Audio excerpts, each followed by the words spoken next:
मित्रों नमस्कार। आप देख रहे हैं धर्मदृष्टि पत्रिका का यूट्यूब चैनल दस्तक मीडिया। मैं विनोद शुक्ल आपको सुना रहा हूं बाबा नीम करोली की अद्भुत कथाएं।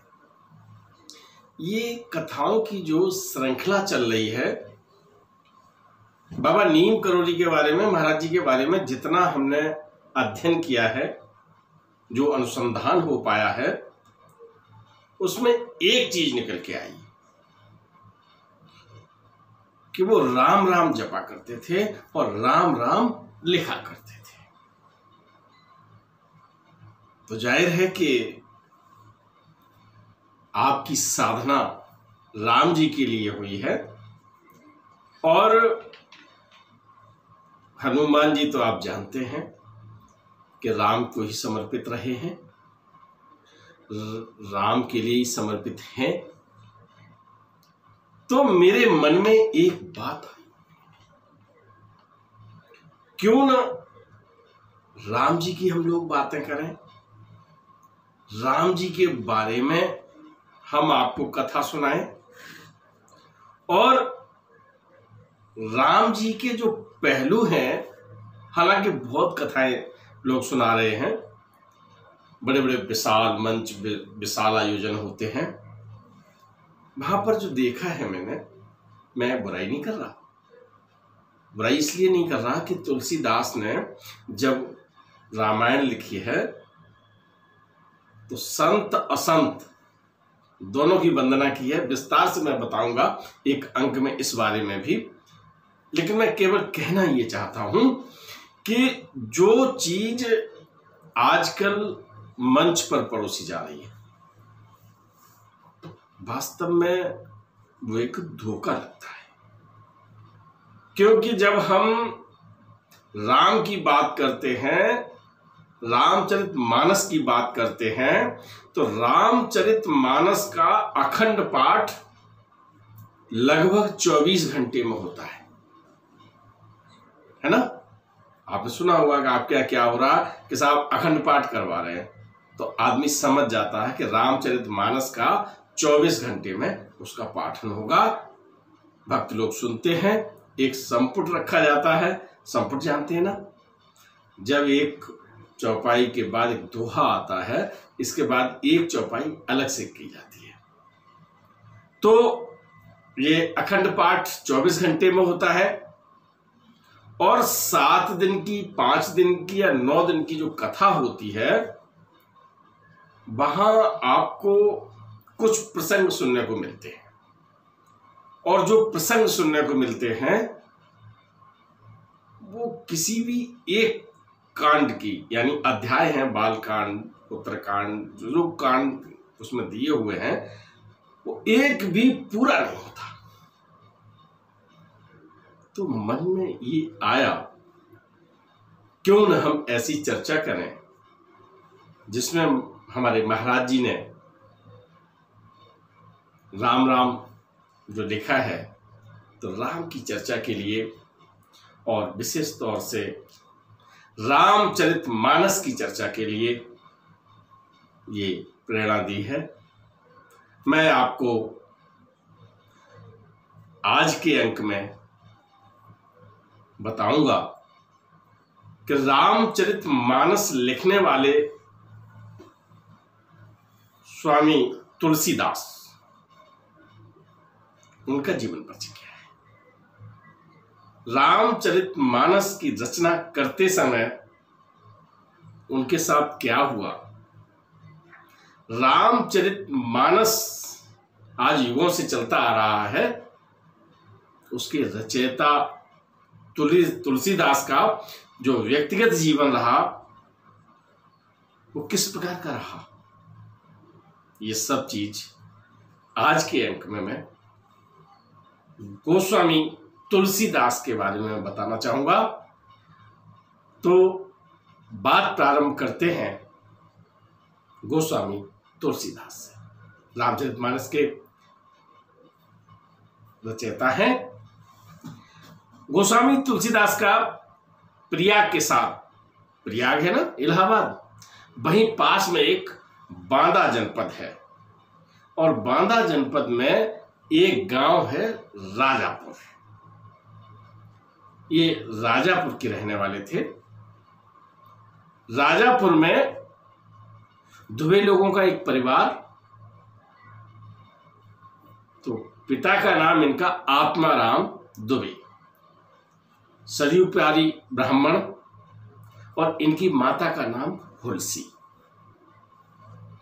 1554 में संवत होता ना, एक अंग्रेजी तिथि होती है, ये संवत 1554 में, और मैं कह दूं 1554 में, चाहे कैसे भी सुन लीजिएगा, तो सावन की सप्तमी के दिन तुलसीदास का जन्म हुआ। आपको जन्म के बारे में भी जान के आश्चर्य होगा। वैसे तो जो उनका साहित्य है वो पठन पाठन पुस्तकों में है, लेकिन यहां जब मैं बता रहा हूं बालक बालिका का जन्म जो होता है वो मां के गर्भ में 9 माह के लगभग जो दिन होते हैं उतने दिन उनके गर्भ समय काल होता है। गोस्वामी तुलसीदास अपनी माता के गर्भ में 12 महीने रहे। 12 महीने के बाद आपका जन्म होता है, और जब बच्चे का जन्म होता है तो बच्चा रोता है।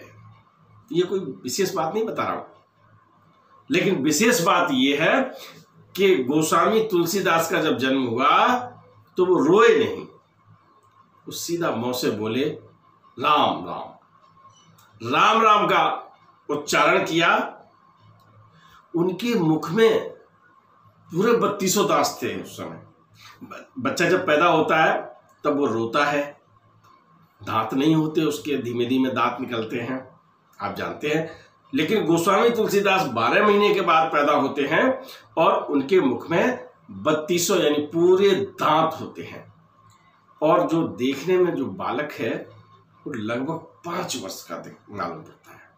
हम लोग जब बच्चे देखते हैं तो बता देते हैं कि बच्चा इतने दिन का है। और गोस्वामी तुलसीदास का जन्म जब होता है तो वो रोते नहीं हैं, राम राम बोलते हैं, और उनके मुख में 32 दांत होते हैं। तो जब कुछ हटके होता है समाज में तो अनिष्ट की छाया, जब घर में अगर कोई बालक ऐसा पैदा हो जाए तो कहते हैं अनिष्ट हो जाएगा। इस शंका से ग्रसित हो गए आत्माराम दुबे और हुलसी, माता हुलसी। तो उन्हें क्या करना चाहिए, बहुत परेशान।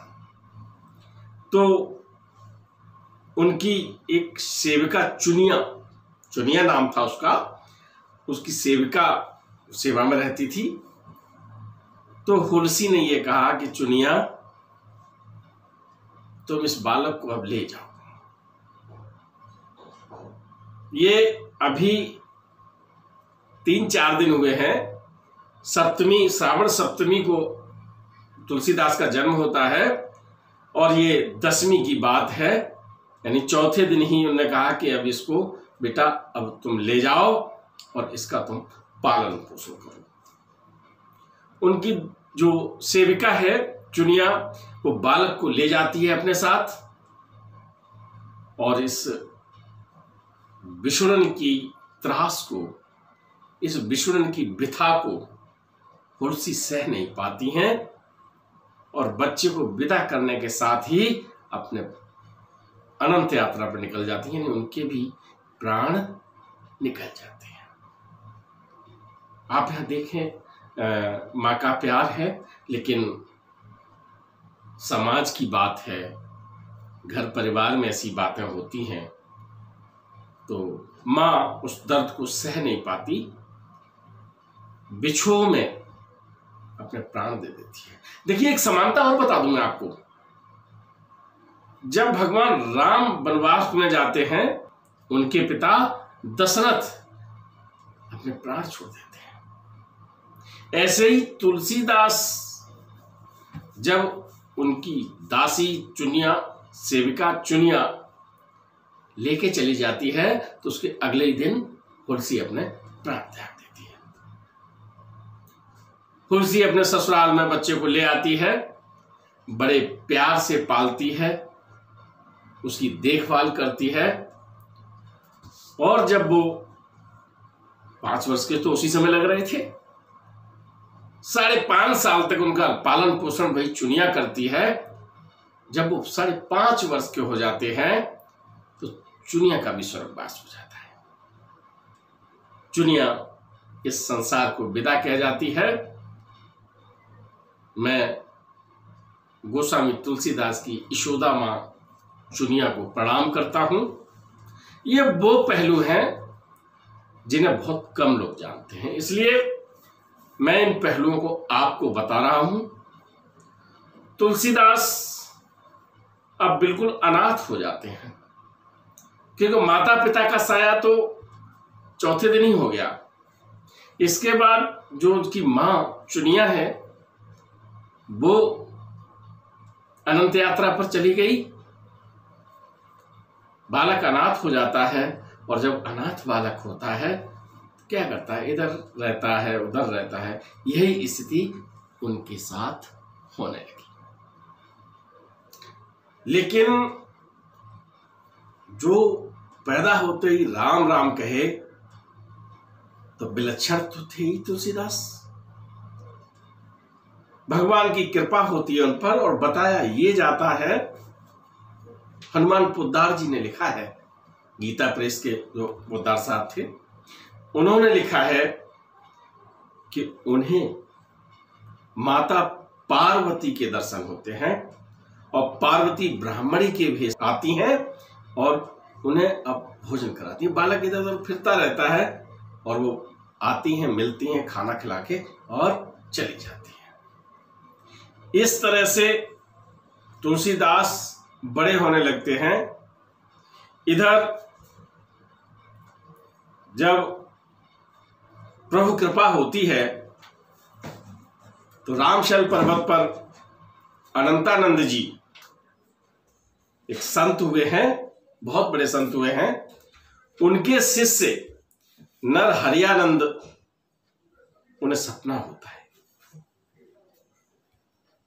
कि ऐसे ऐसे एक बालक है जिसे तुम्हें अपना शिष्य बनाना है।